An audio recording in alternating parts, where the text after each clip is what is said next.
আমরা সাম্প্রতিক সময় তাকে আমাদের বাংলাদেশের যে বিজনেসম্যানদেরকে নিয়ে একটি অনুষ্ঠান চলছে, সেই সামিটের অনুষ্ঠানে 1974 সালের দুর্ভিক্ষের কথা বলতে গিয়ে ডক্টর মোহাম্মদ ইউনূসের চোখে পানি দেখেছি, তার চেহারার মধ্যে ক্রন্দনের ছাপ দেখেছি, তার হৃদয়ের ভিতর থেকে এক ধরনের রক্তক্ষরণ আমরা দেখতে পেয়েছি। হ্যাঁ, এটাই ডক্টর মোহাম্মদ ইউনূস, যিনি একই মঞ্চে দাঁড়িয়ে বীর দর্পে বক্তব্য দিতে জানেন, আবার একই মঞ্চে দাঁড়িয়ে দুঃখিত মানুষের পক্ষে কথা বলতে গিয়ে ক্রন্দন করতে জানেন। একজন ভালো মানুষের পরিচয় এটাই, আপনাকে যখন কাঁদতে হবে তখন আপনি কাঁদবেন, যখন হাসতে হবে আপনি তখন হাসবেন, যখন আপনাকে কঠোর হতে হবে আপনি তখন কঠোর হবেন। ডক্টর মোহাম্মদ ইউনূস কেন ৭৪-এর দুর্ভিক্ষ নিয়ে কান্না করলেন? কারণ এই ৭৪-এর দুর্ভিক্ষ আপনি আমি দেখি নাই, কিন্তু ডক্টর মোহাম্মদ ইউনূসের চোখের সামনে এই ৭৪-এর দুর্ভিক্ষ চোখের সামনে থেকে তিনি দেখেছেন। তিনি দেখেছেন বাংলাদেশের মানুষের ভয়াবহতা, তিনি দেখেছেন বাংলাদেশের মানুষের খাদ্যের সমস্যা, না খেয়ে হাজার হাজার মানুষের মৃত্যু তার চোখের সামনে দেখেছেন। সে কারণেই ডক্টর মোহাম্মদ ইউনূস কেঁদেছেন। ডক্টর মোহাম্মদ ইউনূস কেঁদেছেন, বিশ্ববাসীকে জানিয়েছেন যে আমি ওই দিনের কথা তোমাদেরকে স্মরণ করিয়ে দিতে চাই, যেই দিন বাংলাদেশে কোনো খাদ্য ছিল না, মানুষের অভাব ছিল, অনটন ছিল, মানুষ না খেয়ে মৃত্যুবরণ করেছে, সেই বাংলাদেশের এখন একজন চিফ অ্যাডভাইজার তোমার সামনে আমি কথা বলছি, সে হচ্ছে Nobel laureate doctor Mohammad Yunus. বিশ্ববাসীকে দেখিয়ে দিয়েছেন যে 1974 সালে কিছু অমানুষদের কারণে বাংলাদেশের মানুষগুলো না খেয়ে থেকেছেন, কিন্তু এখন এই বাংলাদেশে কিছু মানুষ আছে বিধায় 53-54 বছর পরেও আমরা হয়তো নতুন উদ্যমে দেশকে এগিয়ে নিয়ে যাচ্ছি। ডক্টর মোহাম্মদ ইউনূস সমাজের মানুষের চোখ খুলে দিয়েছেন। তার এই ক্রন্দন দেখে আমি কেঁদেছি, সত্যিই কেঁদেছি। তার এই ক্রন্দন দেখার পরে আমার কাছে সেই 1974 সালের বিভৎস চিত্রগুলো আবার চোখের সামনে এসেছে, যেগুলো পত্র পত্রিকায় বই পুস্তকে পড়ে জেনেছি, চোখের সামনে সেগুলো ছলছল করে ভাসছে। কত বড় কঠিন পরিস্থিতি ছিল। 74 সালের মানুষ খেতে পারতো না, আর শেখ পরিবার তার 54 পাউন্ড কেক দিয়ে শেখ মুজিবের জন্মদিন পালন করত। এই কেক বিতরণ করে নিজেরা উল্লাস প্রকাশ করত, আর তখন মানুষ না খেয়ে থাকতো। এমনকি এই বার্থডেগুলোতে, জন্মদিনে শেখ মুজিবুর রহমান নিজে উপস্থিত থাকতেন। এটাই ছিল 1974। ৭৪-এর দুর্ভিক্ষে আপনারা শুনেছেন যে লবণ আসতো, লবণ পর্যন্ত তারা গুদামজাত করে রাখতো, মানুষকে দিত না। ৭৪-এর দুর্ভিক্ষে আপনি দেখেছেন খাদ্য দ্রব্য সবকিছু একেবারে আওয়ামী লীগের হয়ে গিয়েছিল, কিন্তু কোনো সাধারণ নাগরিকরা একটু খাবার পেত না।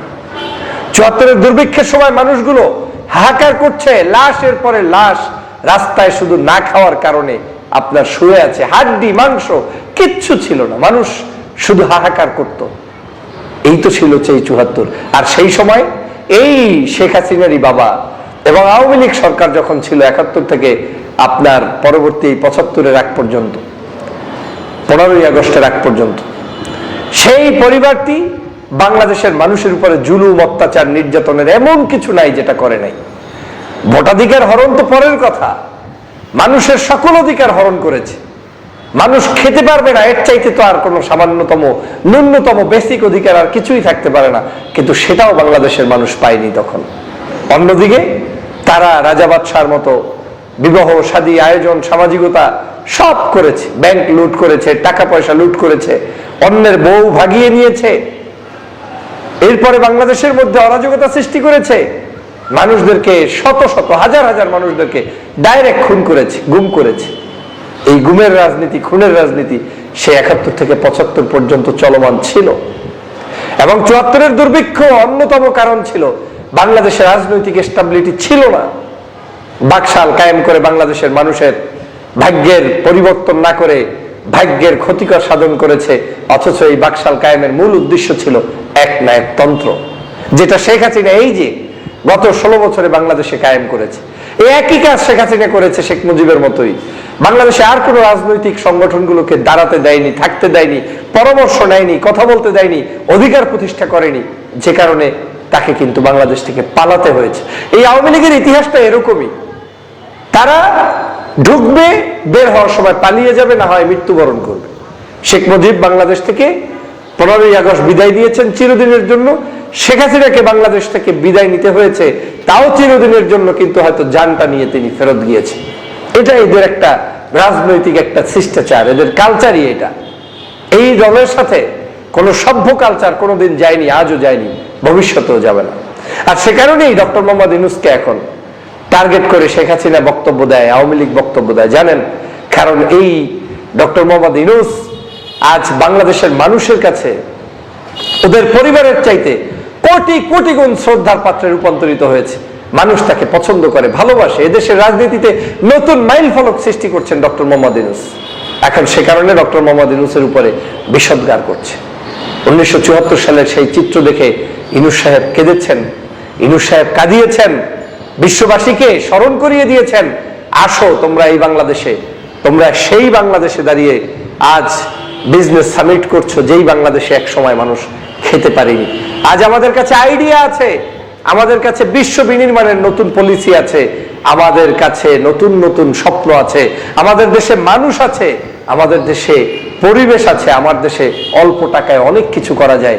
এই আহ্বানগুলো ডক্টর মোহাম্মদ ইউনূস দিচ্ছেন। ডক্টর মোহাম্মদ ইউনূস বিশ্বের সমগ্র মানুষকে একত্রিত করে যে কোনো মূল্যে বাংলাদেশের মানুষের কল্যাণ সাধনের জন্য চেষ্টা অব্যাহত রাখছেন। যে কোনো মূল্যে বাংলাদেশকে উন্নত করতে চাচ্ছেন, অর্থনৈতিক কাঠামোকে এমন ভাবে ঢেলে সাজাতে চাচ্ছেন যাতে এই বাংলাদেশের মানুষ আর কোনো কষ্টে না থাকে। সে কারণেই 1974 সালের উদাহরণটা দেওয়া অত্যন্ত জরুরি। আওয়ামী লীগ কেন ইউনূসকে দেখতে পারে না? এর আরেকটা কারণ হচ্ছে ডক্টর মোহাম্মদ ইউনূস এমন এমন জায়গা স্মৃতি স্মরণ করিয়ে দিচ্ছে যেগুলো আওয়ামী লীগের জন্য বিষ। আওয়ামী লীগ এগুলো শুনতে পারে না। এমন কোন জিনিস ডক্টর মোহাম্মদ ইউনূস দিয়ে দিচ্ছেন যেই জিনিসগুলো দেখলে আওয়ামী লীগের শরীরের মধ্যে জ্বলন্তি তৈরি হয়।